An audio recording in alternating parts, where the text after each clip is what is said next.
from Bellingham, Washington.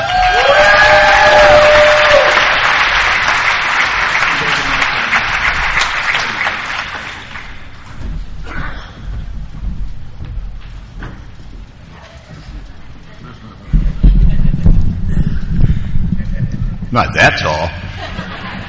No, you're good. You're good, brother. You think I could just give a talk without the shenanigans, don't you? You know? Speaking of character defects, hi everybody, I'm Don Landis. I'm an alcoholic. Absolutely delighted to be included in this weekend. What a fantastic celebration of sobriety, the enthusiasm, the spirit.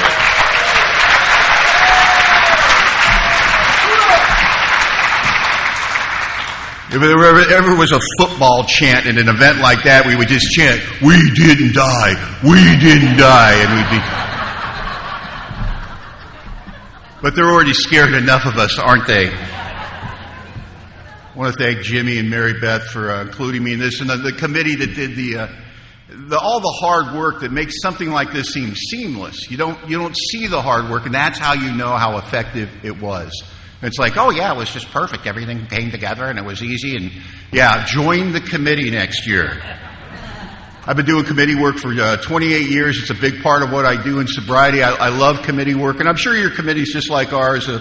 Everybody gets along like kittens and never disagree on anything, and it's a real democracy. But thank you for all the hard work you've put in. I want to thank Kurt and Drew for picking up my friend Craig and I at the airport, and that's the wonderful thing. Craig's never been traveling in AA, and he wanted to come to this event. We live in Bellingham, Washington, on the West Coast, and he asked me questions that people would normally ask in a situation like this, like, "Well, who's picking us up?" "I don't know." "Where are we going?" "Somewhere in New Jersey." "What's going to happen?" "Stuff." Because it doesn't really matter, does it? When I'm with you, it really doesn't matter. I don't need a lot of information when I'm with you. I know I'm going to be taken care of. I know I'm going to be fine. I have a sobriety date. It's September 16th, 1991. That puts me at the 31-year mark, and I'm incredibly grateful for that. I have thank you. Once again, if you're new and you hear this applause, we never actually applaud for people. We're applauding for Alcoholics Anonymous because we know the person really hasn't done anything, just so you know that. I have a sponsor. I think that's important, and also that he knows he's my sponsor. He may be regretful about that, but he knows he's my sponsor. He's 41 years sober. His name's Vin Kay. He lives in Bellingham, Washington, and the best thing I can say about Vin is he's completely unimpressed with me.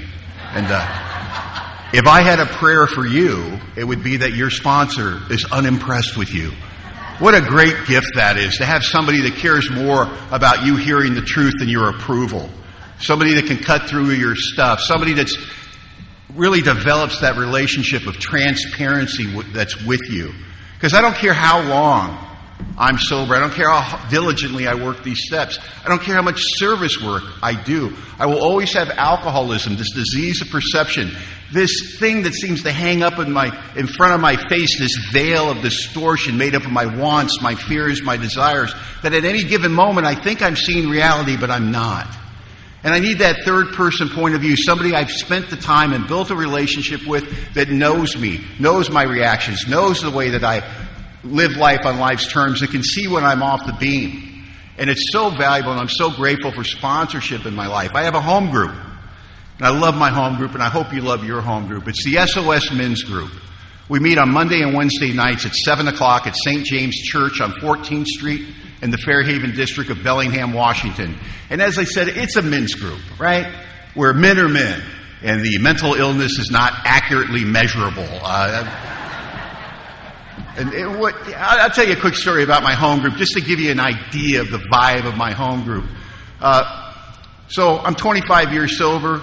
I've been in that home group for 18 years. It's about 6 years ago. We have like most good home groups, you have a conveyor belt of misery to your front door. People are coming to Alcoholics Anonymous. They're coming looking for a new life. They're coming because they don't know what else to do. They're coming looking for a solution, but they wash up on the rocky shores of AA, and it's our job to be there and welcome them. And we have a plan in place for when new men wash up on our shore. And about 6 years ago, these two guys came in about the same time, within a couple of weeks of each other, Ben and Matt. And I love these guys because Ben and Matt are the kind of alcoholics I love because I identify with them. You know what I mean?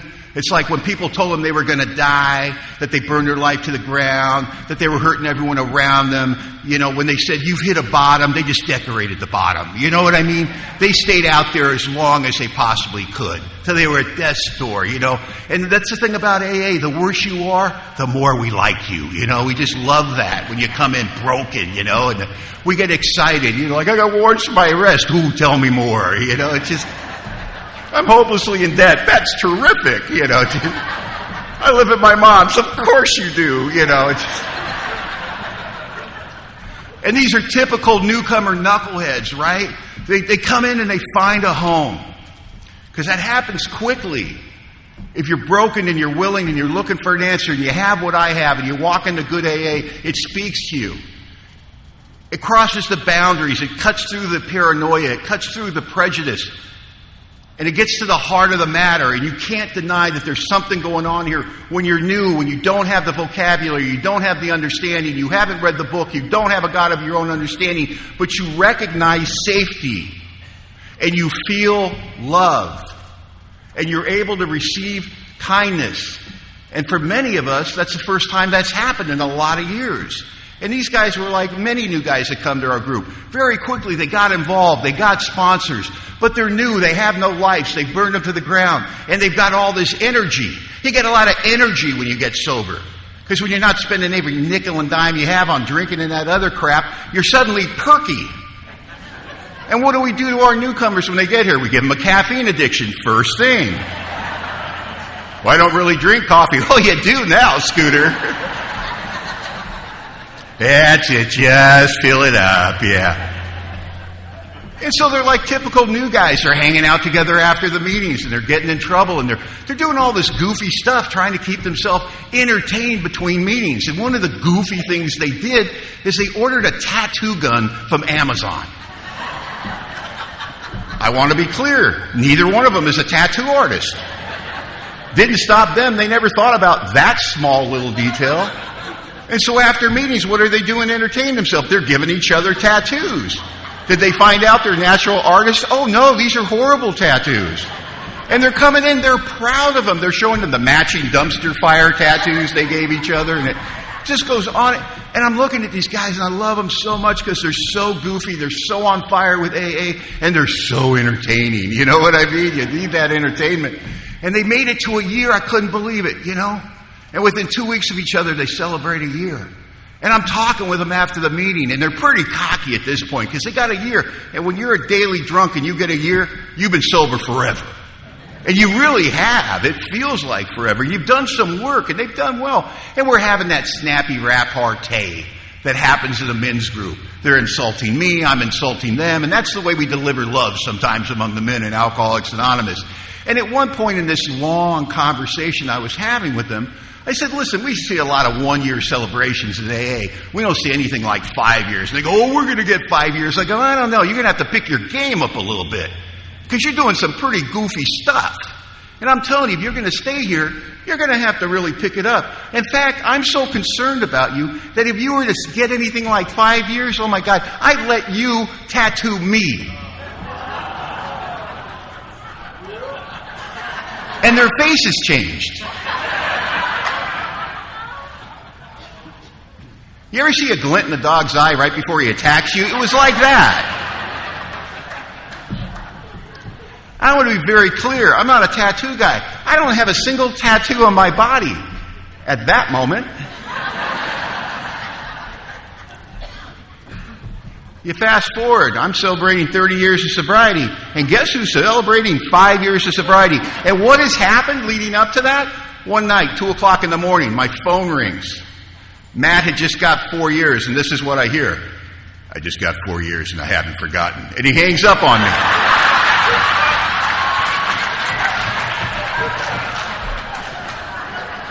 When Ben took his 3-year coin, he found me in the audience, and he just went.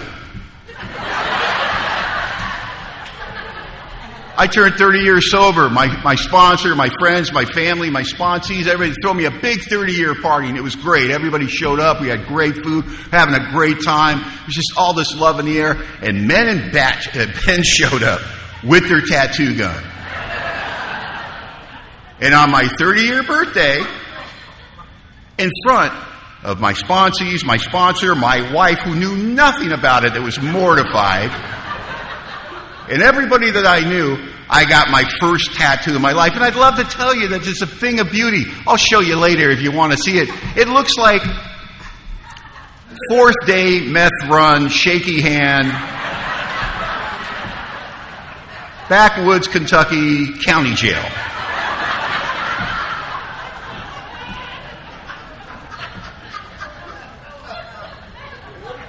Matt gave me the tattoo. His hand was shaking so bad. I said, Matt, are you sure you're sober? I'm nervous, he tells me.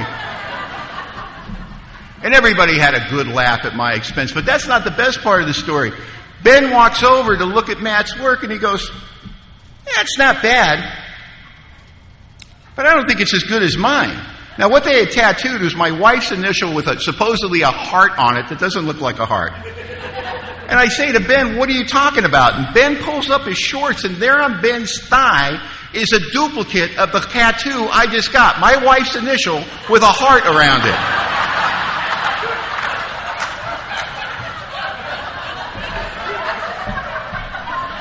And I say to Ben, I go, Ben, why in the world would you get a tattoo of my wife's initial on your thigh? And he said, well, you had to practice.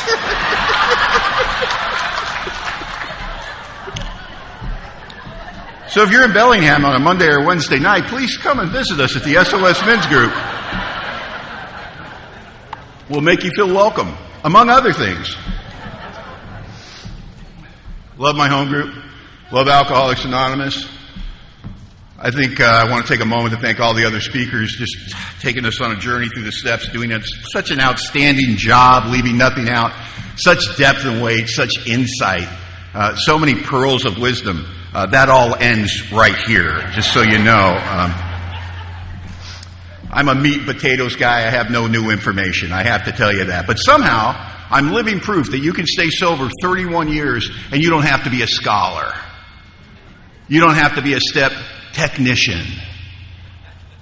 And that the power that we talk about in Alcoholics Anonymous, it's available to every man and woman that walks into Alcoholics Anonymous, was available to this drunken loser on September 16th, 1991, when I walked in the doors of AA and all the good was gone. You see, I'm a product of Alcoholics Anonymous. I can't take credit for the good life that I have. See, my second night in Alcoholics Anonymous, I'm planning a drunk. I'm going to leave AA and it's going to cost me everything. I burned my life to the ground. I got warrants for my arrest in 2 counties because I'm an overachiever. I don't have a car. I haven't worked in a year. I'm living at my sister's house because when the going gets tough, the tough go home. I have 80 grand in debt to the IRS. I have all these wonderful facts of my life. I've taken the potential that people have told me I've had my whole life. And I've rolled it into a weapon, into a ball, and I push it up the hill of life. And the best thing I could do is end up more dead than alive in Alcoholics Anonymous at age 31. And I need to hear myself say that. I don't care what that means to you. It means so much to me that I remember the guy that walked in here. And he's still with us tonight. And when we talk about steps 6 and 7, it's so important that I remember that stuff's alive and well within me. Oh, I'd love to think it's gone, wouldn't I? But how many times, right before I said it, did it, thought it, felt it, I would have put my hand on the Bible and said I'm incapable of that. I would have passed a lie detector test, yet I did it. The delusion of the alcoholic. These false psychotic beliefs that live in my head that allow me to think I'm doing better than I really am, or I think I'm doing worse than I really am. I need a lot of help to stay sober in Alcoholics Anonymous. I need a lot of help to live life on life's terms, to cushion the concussion of just living out in the world. A world that I never had an answer for until I came to Alcoholics Anonymous. The only answer I had was whiskey. And it worked great. And when it turned on me, everything changed. You see, I'm a product of Alcoholics Anonymous, of our 12-step. I'm the guy leaving AA to go get drunk. And a couple of good AA members took what I believe is the most important action we'll ever have the honor and privilege of taking in AA. They just walked across the room and they introduced themselves. Sounds simple, doesn't it? Sounds easy. I want to tell you something. That saves lives. Because I'm leaving, I'm getting drunk, and you can't tell by looking at me, but that's my plan, and I'm going to execute it. It'll cost me everything, and eventually cost me my life, and it's a small price to pay. If I can make the madness in my head stop for a couple of hours, a price I've always been willing to pay. Why? Because I've lost the power of choice. I don't have a hand in this game. You see, these men understood that. They understood that they would have to carry the message to the alcoholic that still suffers. And they brought me into the circle. And AA can happen quick if you're in the right place at the right time. It feels like lightning in a bottle, but I'm telling you something, it's going to happen all over the world today and tonight. It's happening all over the world today and tonight. Sobriety begins with one alcoholic reaches out to another alcoholic. It speaks the language of the heart to reduce their feelings of difference so they can start to take actions they don't yet believe in. It happened so quick for me. I sat down with these two guys. One of them said, "This is Mark. He'll be your sponsor." He walked away. I don't know what they're talking about. And it doesn't matter, does it? Because they know what they're talking about. It doesn't matter if the suffering alcoholic knows anything about AA, steps, God, recovery, working with others, the end of selfishness. It doesn't matter if I know anything about that. What matters is they knew. And it's funny, my sponsor had so many beautiful things in his life the night that I met him. And he gave them all to me, didn't he? He had a home group. He had commitments at the home group. He was in the literature. He was working the steps. He was working with others. He had 100 friends. And he took all those tools from his toolbox and he handed them to the newcomer. They set them at our feet for our inspection, don't they? Now, I don't know how to use them. You see, we're given sobriety when we're new, and it's a gift. But it's a gift that comes unassembled. But you see, we come to Alcoholics Anonymous and we sit with the masters, and you know what they're masterful at? Putting the gift together. See, I didn't put the gift together, you did. You showed me how to do it. You showed me how to work these steps. You showed me not just what it says in the book, but how to take it from the page and live it in my life. And we got into the steps immediately. My sponsor used to have a little saying. He'd say, "Hurry, hurry, lest the test comes early." There will come a time in every alcoholic's life where we have no effective mental defense against the first drink. At such times, this defense must come from a higher power. He says you don't have a higher power right now. You don't have a relationship with God that's going to save you from that first drink. I said, "What am I going to do?" He goes, "You're going to get in the middle of Alcoholics Anonymous, and we're going to circle you. And we're going to keep you safe and protected till you have the same thing happen in your life that happened in ours. You're going to have that spiritual awakening." And you look at the roadmap, you look at the work they lay out in front of you, those 12 steps. You go into those open AA meetings, you're hearing people share about that inventory, sharing about making those amends, right? And you're looking at this, and it seems like work, doesn't it? Oh, it's so much work you're going to ask me to do. And then they tell you what you get. What do I get? Do I get rich? Maybe. Maybe not. Do I get a good-looking woman? They look at me and go, "Probably not." Do I get famous? Unlikely. But what do I get? You get a spiritual awakening. And, because it seems like an inadequate reward, doesn't it, for a selfish, self-centered alcoholic? And it turns out this spiritual awakening that we talk about in AA is the keys to the kingdom. It's the most valuable thing I've ever had in my life. And it's so simple I would have missed it. If you explained it to me in the simple language I would have been able to understand, I wouldn't have seen the value in it. Spiritual awakening, all it means is my whole life I was asleep. You took me through this process, and you woke me up to the fact that there's a power that runs this deal, that loves me and loves you and wants to help and is available to me right now. I did not know that. It changed, revolutionized, and saved my life. My sponsor gets me through the steps very quickly. And that's the way we did it in my home group where I got sober. I went through steps 1, 2, and 3 very quickly. I have no argument for that. You think you're powerless over alcohol? Look at my track record. Do you think your life's unmanageable? And you know, that's a whole other conversation, but it was covered so wonderfully, I'm not going to spend any time on that. Step 2, I don't believe in God. I remember telling my sponsor, when he told me, "Go home and pray tonight." I said, "I don't believe in God." He goes, "That's okay. He believes in you. Go home and pray tonight." And I got argumentative. And he said, "You don't have to believe in God to pray." I said, "I don't." He goes, "Do your knees work?" And I go, "Well, yeah." He goes, "Great. Humor me." My second night of recovery, I'm on my knees praying to a God I don't believe in. Didn't seem to offend God because I'm still here. Isn't that something? If I had waited till I believed, we'd still be waiting. You know what I mean? Sometimes, because I would have never got the gift. I would have got stuck on step 2. And step 3, I thank you for my step 3 experience. I thank all of you. I can't take credit for it. My sponsor can't take credit for it. I went to meetings with people like you, and you made sobriety look good. God, you made it look good. I'd never experienced anything in my life that you were describing. Yet you told your stories. And I identified. I knew you had been where I had been, and you had lived the way I'd lived, and you drank the way I drank, and you weren't living or drinking that way anymore. And you gave credit to this mystical power I didn't believe in, every single one of you. And you talked about the sweetness of the relationship with God. And it made me want a relationship of my own. So I made that commitment, didn't I? That I'm going to go through the process in steps 4 through 9 so I can come out the other end and have a relationship with this power you so beautifully describe. And so I write that inventory. And I'm excited. I liked writing inventory. I got to tell you, because I read the 5th step promises in the big book, and it sounded great. Once we take the step, we are delighted. We can look the world in the eye. Our fears fall from us. You know, it goes on, and I'm like, you know, before I do my 5th step, I'm not sleeping at night. I'm racked with guilt, shame, and remorse. I'm more familiar with what the tops of my shoes look like than your face because I can't look anyone in the eye. I can't, you know. And people are coming in that have just done their 5th step, and you know those people. They're just like, I did my 5th step last night with my sponsor, and I just feel like the weight of the world's off my back, and I feel so wonderful, and I feel the nearness of my Creator, and I really feel like I've joined AA, and you're just like, man, I need some of that because I'm homicidal, suicidal. And I do that 5th step, man. It was blood, sweat, and tears, man. I put all that stuff down I was going to take to my grave. And it's embarrassing. And it's shameful. Because this trip I took, this descent into hell that is active alcoholism, I did it alone. I did it alone, man. Nobody was trying to hurt me. That was me executing plan A.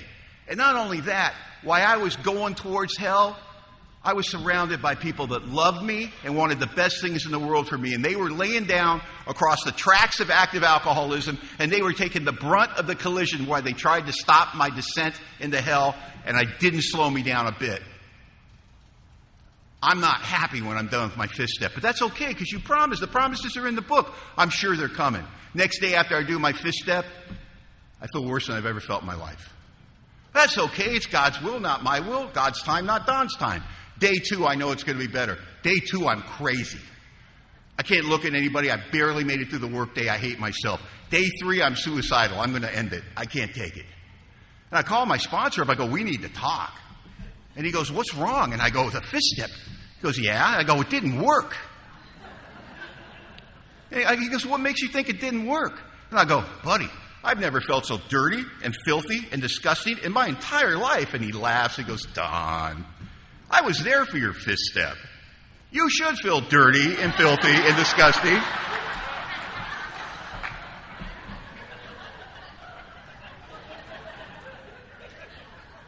He goes, Don, steps 4 through 9. You just finished step 5. You're not through the process. This is a design for living. This isn't pick as you go. This isn't, a la carte. And I begin to understand when I did my first inventory the danger of thinking the steps aren't interconnected. The danger of thinking that I can do some of the steps but not all of the steps. The danger of not seeing the design for living and keeping this compartmentalization in my mind. Thinking that they don't have everything to do with each other, that they're interlinked. And I hear people say things to me like, I got a step 7 problem. I got a step 11 problem. I got a step 10 problem. You got a design for living problem. You can't have a problem with one step without having a problem with all the steps. That's the fact of the matter. And I did 6 and 7 the way every good newcomer does 6 and 7. We look at it, it's 2 paragraphs in the book. We paused for an hour before we read them. We think, whoo, about time I got a break, and then you move on. And that's my step 6 and 7 experience when I'm new. And I'm here to tell you, you can stay sober and build a hell of a life for yourself ignoring step 6 and 7. Because I did it. But here's what you got to do. You got to build a hell of a stage character. And you got to do it in AA. And I got to tell you, I built a juggernaut of a stage character. You know what I mean? I'm at every meeting. I got commitments at every meeting. I'm sponsoring half of North America by the time I'm 8 years sober. I'm speaking all over Los Angeles, you know. Meetings are calling me up that got requirements. You got to have 15 years sobriety to speak there. And they go, well, we're going to make an exception for you. And my ego goes, of course you are. Of course you are.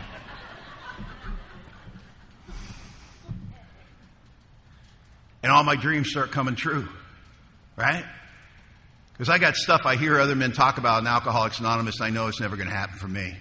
You talk about finding a girl and falling in love and having a real relationship, an honest relationship with somebody that respects you and you respect them. I know that's never going to happen for me.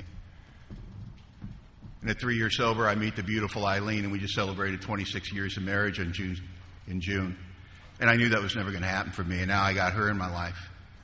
And I recognize it for what it is. It's a gift from God. It's the kind of woman that's so classy, so smart, so wonderful.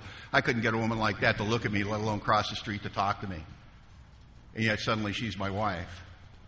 I come to Alcoholics Anonymous. I'm hopelessly in debt, but I do the work described in the big book of Alcoholics Anonymous with the sponsor's tutelage, and I get out of debt.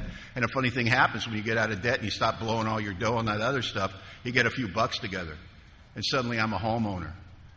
And my wife and I are laying in bed at night, and they approved us for a loan, and we think it's hilarious. I go, they approved our loan. They're crazy. And now I'm a homeowner, and I drive a nice vehicle, and I get a career. And I heard guys talk about having careers where you went and you give them a dime for a dime's work. And you showed up early and you stayed late, and men respected you, and you did it because it needed to be done. Not looking for anything but to be of service. And I get myself a career. And the way I got that career was really the first time that I had to go back and look at steps 6 and 7. You know, and I was working construction. There's nothing wrong with working construction. If you're in construction, good for you. But I found out early in sobriety when my sponsor came to me and said, you've never worked with your hands. And I said, that's true. And he said, that's fascinating. And he got me a job as a laborer on a framing crew. And I went to work with my hands. I'd love to tell you I found out it was my true calling. Nothing could be further from the truth. I had a nickname on the job site, the Bleeder. So my first 30 years of sobriety, I went to work, bled all day, and then went to AA at night. And somehow my life got better, bandages and all. But I'm 3 years sober, and I'm talking to my sponsor, and I'm telling him things like, I don't think I'm supposed to be doing this. I'm not very good at it. I don't like it. I feel like there's something else I'm supposed to be doing. And I don't know what to do. Do I need to go to school? Do I need to do this? Do I need to do that? And he goes, I don't know, Don. You're a good AA member. You got a relationship with God. Hey, you know, God's going to put something in your path, and your job's going to be to say yes. And I said, that's it? And he goes, yeah, that's it. And I thought, he doesn't have an answer. About a week later, I get an opportunity to go interview at this company, but it's a job I don't want. It's straight commission sales. I don't like people. It's a loser's game. It's in the roofing industry. I know nothing about roofing. What do I know? A roof is a great place to hide from the cops. That's all I know about roofing. So I call my sponsor up to tell him about this opportunity I have that I'm not going to go interview for. And he goes, well, I want you to go interview. And I said, yeah, but I don't want to. And he goes, funny, I don't remember asking you what you wanted to do. And I know where that goes, right? So I interview for this job, and they hire me on the spot. And I'm pissed. Usually when they hire you on the spot, it's a celebration. Welcome to the team. And I remember thinking, damn it. And called my sponsor up. I said, well, they hired me. Now what do I do? He goes, go to work for them. And I go to work in the roofing industry trying to sell roofs, and I'm running on 100% self-will. I want to be clear about that. Complete self-will run riot. I get up in the morning, I pray, I meditate, and as I go out the front door, that spiritual guillotine comes down, severs my conscious contact. I run on self-will full of fear and anxiety all day in collision with everybody and everything all day long, and then I go to meetings, and hopefully you'll call me and I'll say something spiritual. And that's the best I can do. And it's getting worse, and it's not like I'm not trying. It's not like I'm not applying self-reliance. What am I doing? I'm reading sales books at night. Well, you know the problem with reading sales books at night? They all have different techniques. So every day I'm a different salesman. So I'm psychotic. What salesman am I today?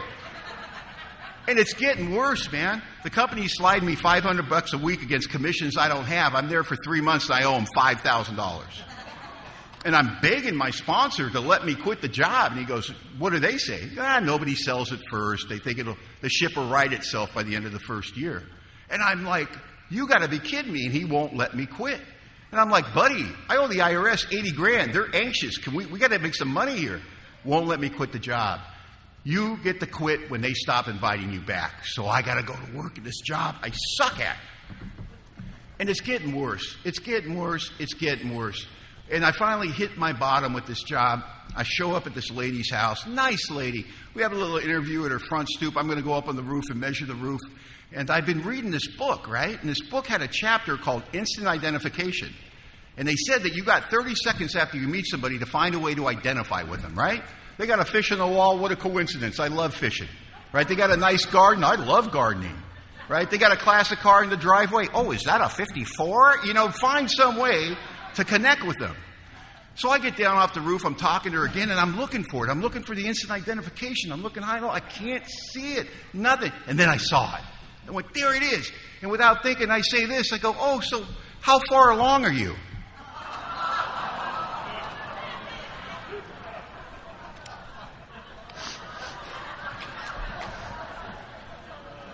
Everything had been going great up to that moment. Her whole face changes. And she says, what do you mean? Now, anybody with half a brain in their head would have dropped the shovel and quit digging, right? But I'm an alcoholic, man. We don't know how to stop once we engage. I'm like, well, you're pregnant, aren't you? And she says, no.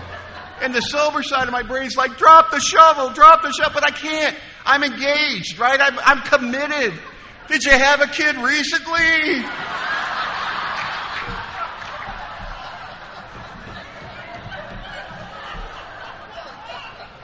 She says, 2 years ago.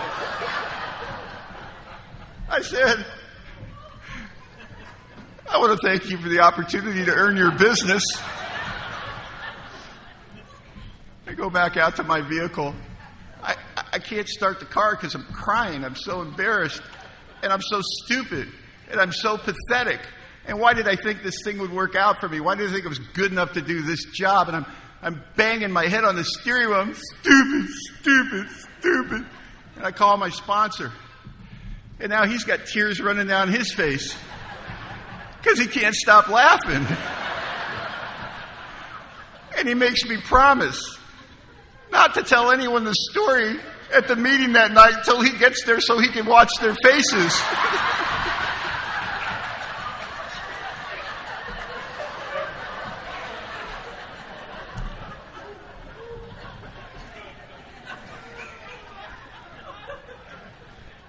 That night in the parking lot, my sponsor had a brief conversation with me that went something like this.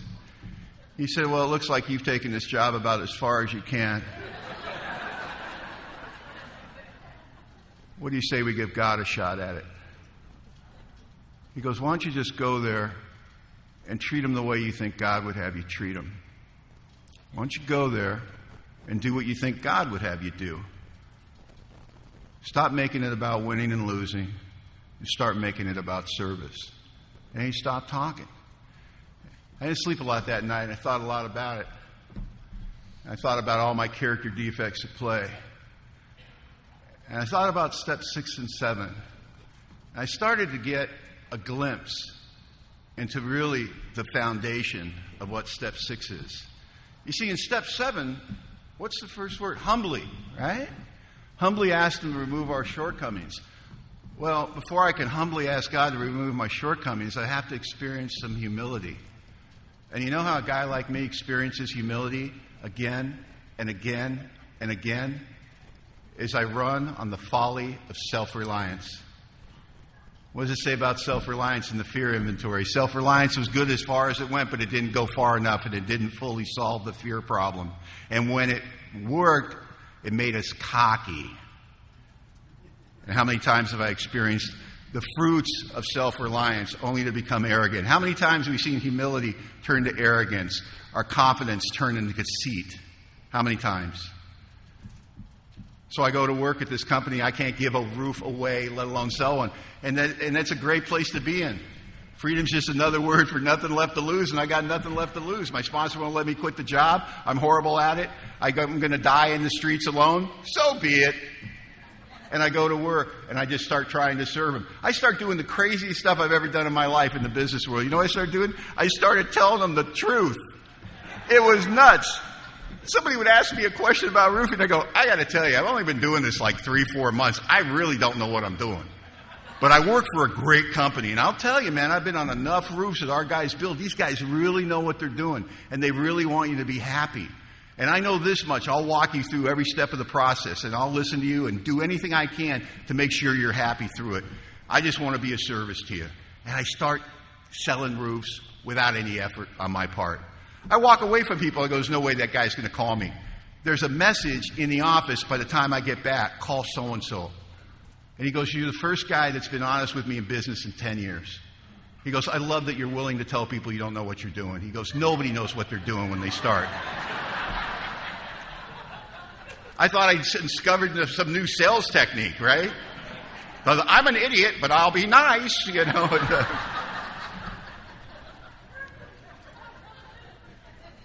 But it's funny about the magnificent ego of the alcoholic. I went from that experience, banging my head on a steering wheel, hating myself for my inadequacies, to surrendering, experiencing the humility of step 6, actually being able to go to God in step 7 and turn that over to Him and say, this is none of my business anymore. You tell me how this is supposed to go. I'm just going to treat them the way I think you would treat them. I go from that to what? Successful. And I'm making more money than I'd ever thought I'd make in my life.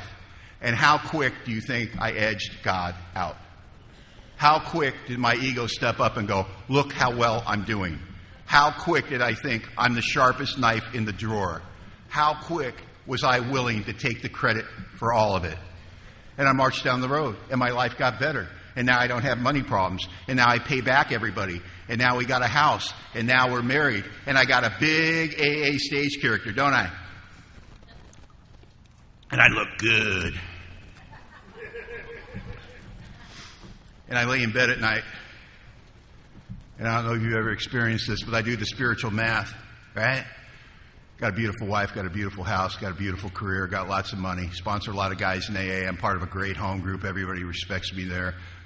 Sun's always on my back, wind's always in my face. Gosh, if it's any better, I go in the backyard and I'd hang myself. And I can't feel any of it. I try to talk to other AA members about it. I don't know what's wrong with me. I don't have any problems. I never thought my life would look this good on paper, but I'm unhappy. I'm anxious. I'm fearful. I'm quick to misery and depression. I'm quick to resentment. I'm quick to judgment of others. I don't like the way I'm feeling. And you know what they do? If they don't understand step 6 and 7, they try to talk you out of it, don't they? They give you the same spiritual math path that you're doing at night alone in your bed every night. Oh my God, Don, you're married to a beautiful woman. You have a beautiful house. You're well respected in AA. You make a lot of money. You drive a nice car. You should be having, you sitting there, you're nodding your head like, yeah, that should be the damn answer, shouldn't it? And it may be the answer for people that aren't alcoholic. And it may be the answer for people that don't suffer from what I suffer from. But what I suffer from, spiritual progress must always precede material progress, and I had no spiritual progress. So you can put all the gold in the kingdom at my feet, and it won't do a damn thing for my spiritual condition. You know what alcoholics, in my opinion, do better? We do this better than any group of people I've ever seen. We do wrong really well. We are so comfortable. I heard it from the podium. Chaos, right? We love chaos, right? That's an Al-Anon who said it. It's the family disease. We like it when a challenge. Other people are like, oh no, we could die. We're like running to the front. We're in the bar. There's gunshots. I wonder what that's about. You know, we just... like a moth to a flame. We do wrong really well. And you know why? My God, please give me something.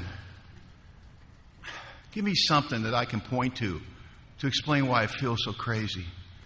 Give me a bad medical diagnosis. Give me a reversal of fortune. Give me a broken heart. Give me something that I can go, that's why I'm so screwed up. That's why I'm so sad. Look, it's there. If this happened to you, you'd feel the way that I feel. Give me something I can point to. You know what makes a guy like me crazy? Absolutely crazy? When there's nothing wrong. but I feel like something's wrong. You go to your sponsor and you go, I just have this sense of impending doom. And he goes, you know what that is, don't you? I go, no. And he goes, that's doom impending.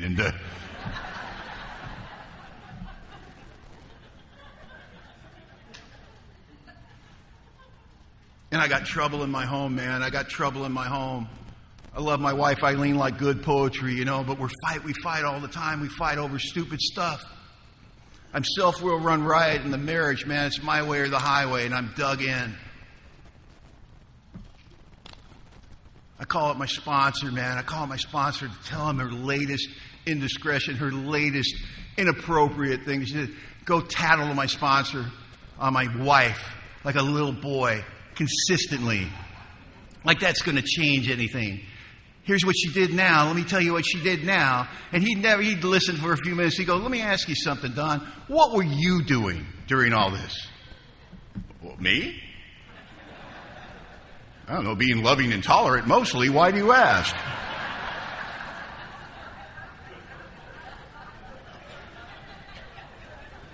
Because now I got the stage character with my sponsor. I've lost the transparency. I've got an ego and an image in my own mind that I have to upkeep. I've been sober too long. I'm 9 years sober. I'm 10 years sober. And I can't get along with my wife. And I love her like good poetry. I'm driving home from work and some sappy love song comes on the radio. And it reminds me of my wife. And I think how bad I've been acting. And I go, I got to do better. I love her. I know I can do better. And it produces hope in me. And the tears are running down my face. And I can't wait to go home and look her in the eye and go, baby, it's going to be different. I'm so sorry. I don't want to live this way anymore. And I walk in the door and she asks me how my day was. And it just pisses me off.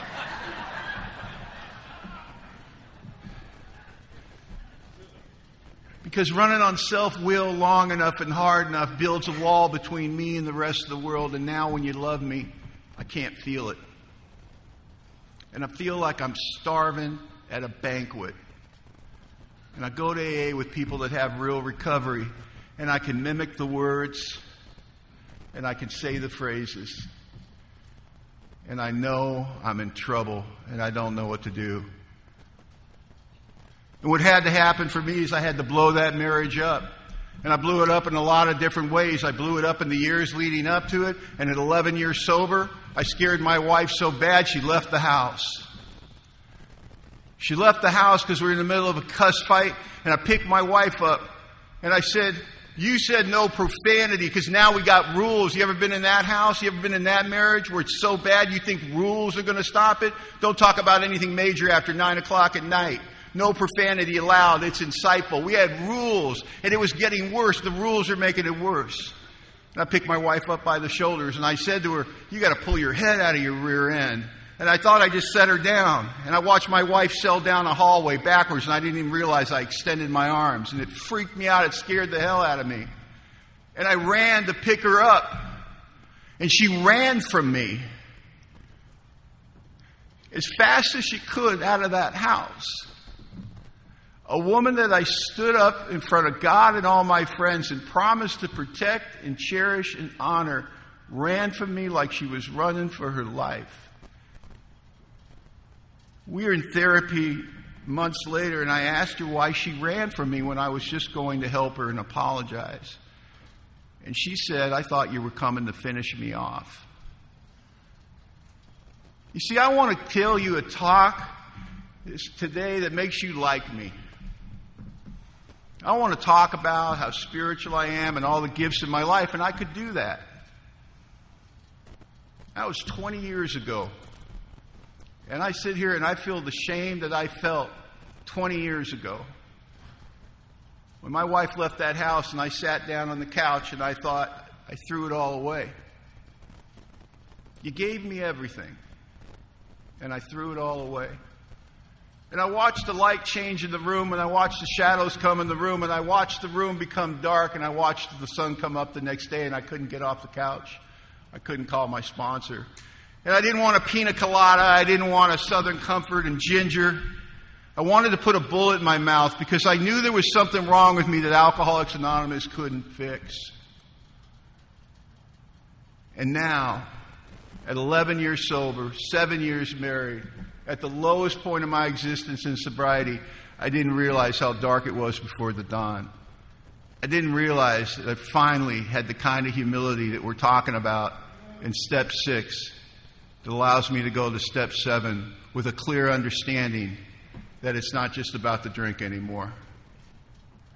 That of myself, I am nothing, and the Father does it the work.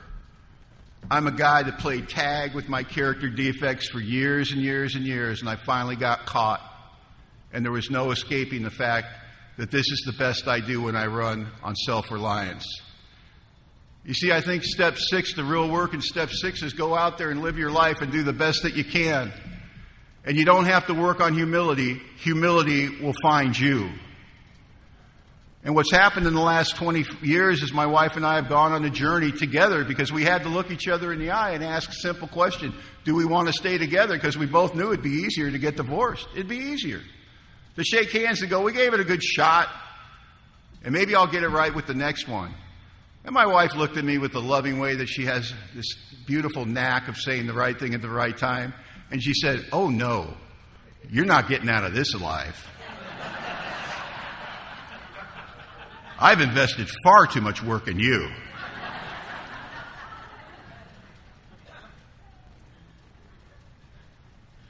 And we got some outside help, and we went back into the steps. And I went into the steps in a different way. It wasn't about not drinking, but it's always about not drinking. But I went to the steps with a different emphasis. I wanted to find out what the hell was wrong with me. How can I take something that I love so much and treat it so appallingly? What the hell is wrong with me? And I remember I wrote the inventory to end all inventories, and I got to the end, and there was one answer with this inventory, and I didn't like the answer, so I wrote another inventory and shared another fifth step. And I got the same damn answer, and the answer is so embarrassing and so shameful, I don't want to tell you, but I'll tell you what the answer was. I didn't think my wife deserved God. Now, those words weren't on the page, but that's what I wrote meant. I love you. I know I should be treating you the way that God wants me to treat you. I know I should treat you like a gift. I know I should treat you the way that He would if He was running this deal. But you know what? You first. I was so entrenched on her side of the street, I couldn't even see my own behavior. And I had to turn my marriage over the care and protection of God as I understood Him. And when I went into the 7th step about my marriage, it was that. It's not my marriage anymore. It's God's marriage. And my job isn't to fix my wife, correct my wife, do anything. My job is to serve my wife. And I'll tell you what, I'm not built for that. You see, I want to tell you that I had this horrible moment in my life and everything changed, but that's not true. What I found out is it's hard to live a life of self-will and suddenly turn on a dime and suddenly you're not that guy. But I had something I didn't have before, and that was the willingness, and that was the humility to know that the best I can do under my own power is throw the woman I love down the hallway. And I started to make some changes. And I found something else out about how the steps are interconnected. You know, there's a warning in the 5th step. And it tells you 2 reasons why we should do a 5th step. They give you the best reason first. They say if we skip this vital step, we might not overcome drinking. But then it says we usually find a solitary self-appraisal insufficient. And one of the things that's happened to me as I've stayed sober over the years, and I don't know if you identify with this at all, is I get well. Do you ever think that, I should call my sponsor, and then your next thought is, I know exactly what he's going to say, so you don't call him and it feels like you did?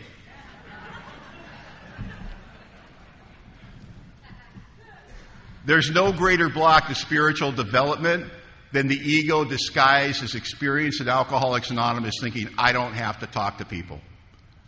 A solitary self-appraisal will always be insufficient. You see, I was confused by marriage, the mystery of it. What do women want? What do women think? Why do women act that way? Never understanding that all the answers to all the mysteries of my marriage were contained in the woman sleeping peacefully next to me in the bed every night, and I never thought to ask. And I started to ask. I remember doing an exercise with my wife. I heard it. Somebody suggested it to me. It was a silly thing. And what you do is you go up to your wife and you go, on a scale of 1 to 10, rate me. Sounded simple. Walked up to my wife.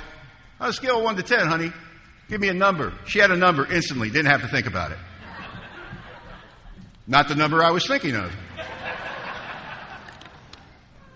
Next part of the exercise, control your facial reaction to that. And I said, well, if I am perhaps a 6, as you say, and not a 7, how do I get to be a 7? She had an answer for that. Didn't even have to think about it. You know what she said? It'd be really nice if you looked at me when I talked to you. Here's my intellectual reaction to that. That's the dumbest thing I've ever heard. I look at you when I talk to you, but I'm trying to get along. I'm trying to be a better man. I said, honey, I'll make it a piece of spiritual business. I'll take that to God.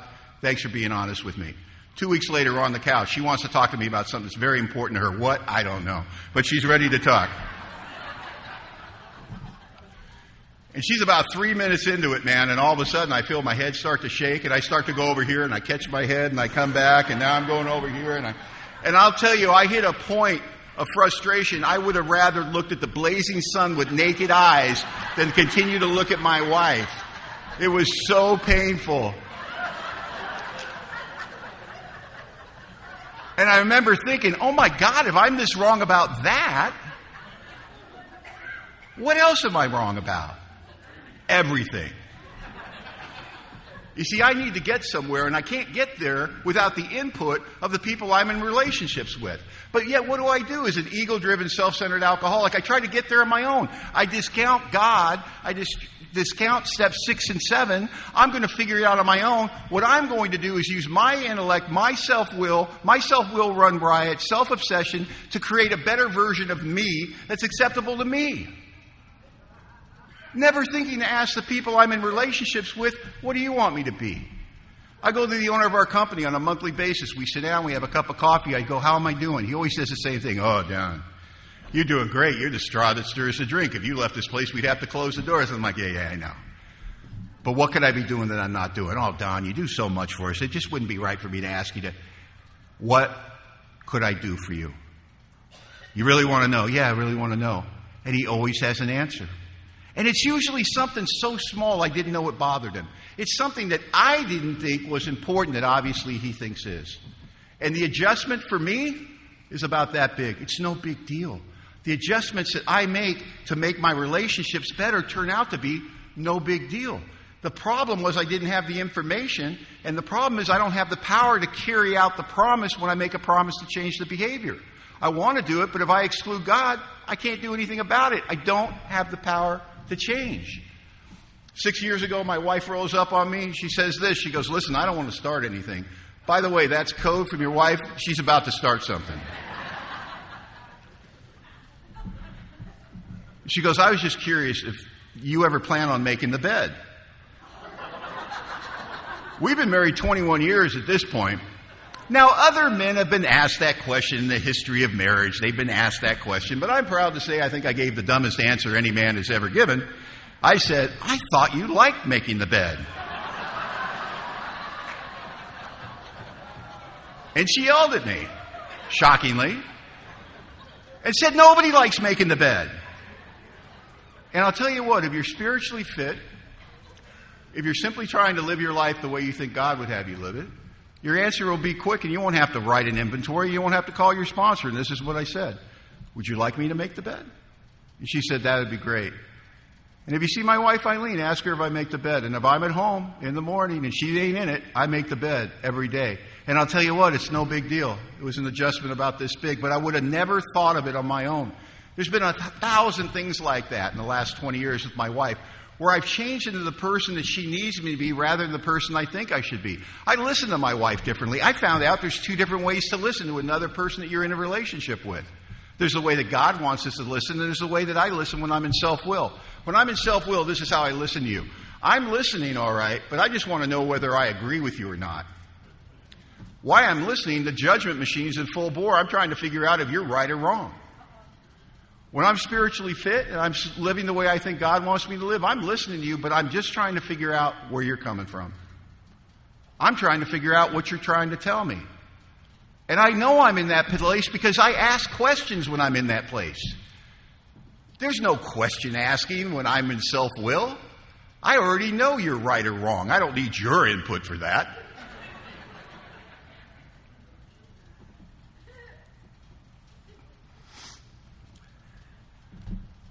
Character defects are tricky in that they seem to go in remission or almost disappear. And one of the worst things for an alcoholic of my type to do is we get complacent. When I'm new in Alcoholics Anonymous, they taught me a very important saying, and they say it to all newcomers. They say, we work our program one day at a time. When I'm brand new in Alcoholics Anonymous, it means this and nothing less. If I go to bed tonight and I'm physically sober, I've had a successful day in Alcoholics Anonymous. It doesn't matter what my head or anybody else tells me. But I'm telling you what, one day at a time takes on a much greater spiritual significance as time goes on. And as time goes on, I start to realize one day at a time, each day is a day I must bring a vision of God's will into all my activities. These are thoughts that must go with me constantly. I can exercise my willpower along this line all I wish. It's proper use of the will. How can I bring God into my life? How can I bring steps 6 and 7? Because the problem is, I think it's my job. And I'm the first to agree that God can make a butterfly and make a puppy dog's tail wag and make a baby smile, but I got sex problems. I got money problems. I got business problems. I got important stuff. And in an ego-driven, self-centered state, I will not trust God with that stuff. And so it's so important for me with my character defects to remember that today's the day. Not yesterday and not tomorrow, but today's the day I have to be aware of the folly of living on self-reliance. So my decision in the morning is the same as it is every day. Who do I serve? Because bet your bottom dollar, I'm going to serve somebody. Do I serve self or do I serve God? And I spend a lot of time working on my character defects. I don't know if you identify with that. You ever had sponsees come to you and go, I'm really working on my character defects. And you go, stop that. It's a fool's errand. If I could have changed myself. Hey, don't touch me there, Cliff.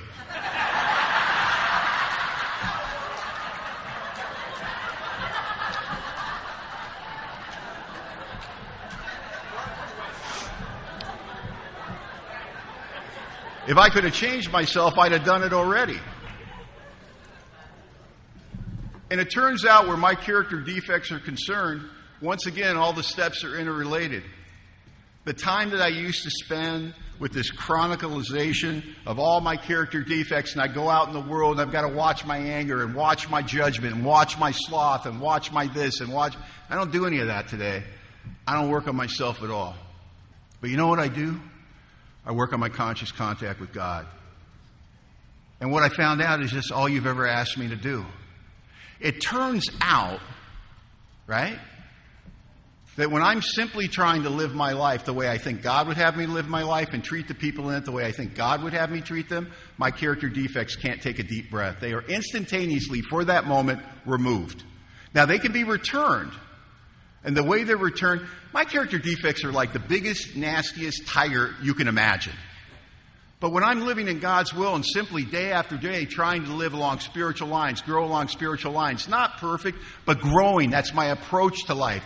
It's almost like the tiger's on this giant leash, this giant chain, and he gets bored. He gets bored. Look at him being all spiritual, and he goes in the corner and he lays down. And I almost forget my character defects are over there in the corner. Nasty and vicious.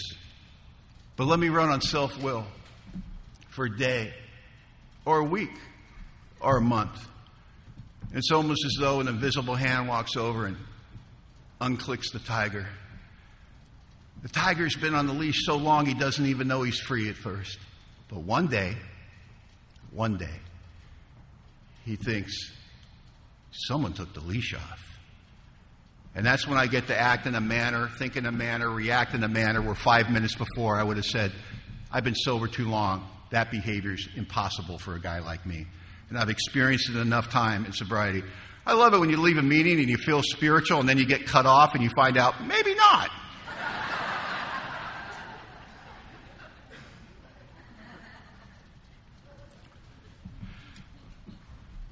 It's been a hell of a year for me. And my wife, Eileen. You know, it's the best of times, it's the worst of times. February, we're in Maui, and we're not go to Maui people. It was a big deal for us. We went on vacation for 10 days, trip of a lifetime for us. And, we're old and wrinkled now. My wife's 67, I'm 62. But for 10 days, man, we were teenagers again. You know what I mean? We're in the Pacific Ocean. We're eating mangoes on the beach, fish tacos at night. And we just had this magical, beautiful time. And we come back, and Eileen's got some stuff going on medically, so she went and had this little procedure to check it out. And in March, I'm sitting there in an oncologist's office with my wife of 26 years, and we hear that stuff you never want to hear. Tumor, well-defined stage 3 rectal cancer. And I want to tell you, in a moment like that, time stops. And whatever problems I woke up with that day, my money problems, my sex problems, my business problems, my economy problems, my this problems, these things I had to get together, instantaneously, all my problems become Teflon coated and slide away. And I'm left with one problem. How do we get through this? And we go through a plan of action and a course of action. And I got to tell you, people would call me up who loved me and knew what we were going through. And they'd say, listen, I know everybody's concerned about Eileen, but nobody talks about the caretaker. How's Don doing? And I laughed and I said, I'm doing great. I said, God's got me in the palm of his hands. I'm just trying not to wiggle. I go, I've never been this effective. I can't wait to see what I can do next for her. It's easy. It's the easiest thing I've ever done. And I was shocked at my selfishness being instantaneously removed, my sloth being instantaneously removed. I mean, I went to work. I had one of the most prosperous periods I've ever had in business. And I was working short time because I had to get off to pick her up, to take her to radiation, to take her to do whatever we want, and to do all the stuff. And I'm keeping the house clean. I'm doing all the stuff that she would normally do, and I'm doing all that. And it's the easiest thing in the world. And why it's going on, I'm asking myself, why is it so easy? Why do I not even notice? Because I notice listen, I'm the kind of guy, I vacuum the living room while you're out. You come home, the vacuum's in the middle of the living room. I want you to know I did it. God forbid you don't notice the rug's clean. I'm leaving the vacuum out. I'm the town crier. When she's out at a meeting and I'm at home, she comes home, I just sit there and go, I unloaded the dishwasher, I fed the dog, I took the trash out. I want credit for everything. All that went away. And it just felt like a privilege and a joy. Because she was going through so much. And there was so little I could do. And you go through all the steps at once. You feel that powerlessness. And you realize you got a step 2 dilemma. That you don't know, this might be too big for God. And you're taught not to pray for outcome, aren't you? That's so easy when you're new. We don't pray for outcome. We don't pray for things in Alcoholics Anonymous. Well, I'll tell you, that's easy when it's a promotion. That's easy when it's a new car. That's easy when it's your favorite football team and the big game's on. When it's the woman you love more than anything in your life, that you've spent more time in that relationship than anything other. And she's been so special and good to you and hung in there with other people when it's hard not to pray for her. But I'm taught not to pray for outcomes, so what do? And I went to God and I prayed, and I didn't know what to pray for. And I said, Dad, I don't know what to pray for. I know what I want, but I can't do that because I don't know what your will is. And I got quiet and I meditated, and this thing landed on my heart, and what the answer was gratitude. And I started a conversation with God. This was 2 days after her diagnosis. And what I did is, in the next 45 minutes, out loud, I thanked God for everything He had done for me and Eileen. I talked about how we met in AA. I talked about our first date. I talked about the silliness of courting her. I talked about how scared I was when I called her for the first date. I talked about the good times and the troubled times. I talked about the trouble and the glee and everything that we did and all the funny stories. And I spent 45 minutes talking about the gratitude of the experience I've had with my wife. And when I got done with that, all the fear was gone. You know, I've heard it said that the solution to fear is faith. I don't know. I think it might be gratitude. Because the gratitude for what God has done for us carried me through one of the toughest times ever. And she got through her treatment, and then we have to wait for the 90 days to do the big scans, and we do the big scans, and my wife is cancer-free. And that's not everybody's experience.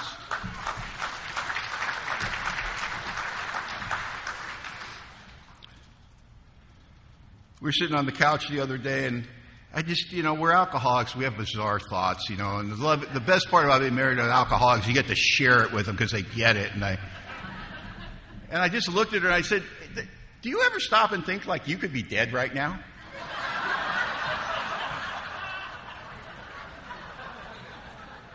She never took her eyes off the TV. She goes, "You're not getting off that easy." Well, I'll say this. I'm out of time. I want to thank you for having me here and for being such attentive listeners. I hope we stay sober forever. Thank you, Jersey Shore.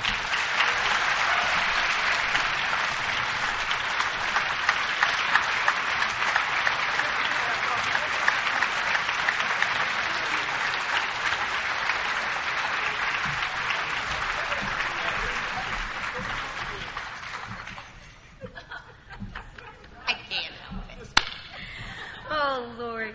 Thank you, Don. I know. How you doing up there?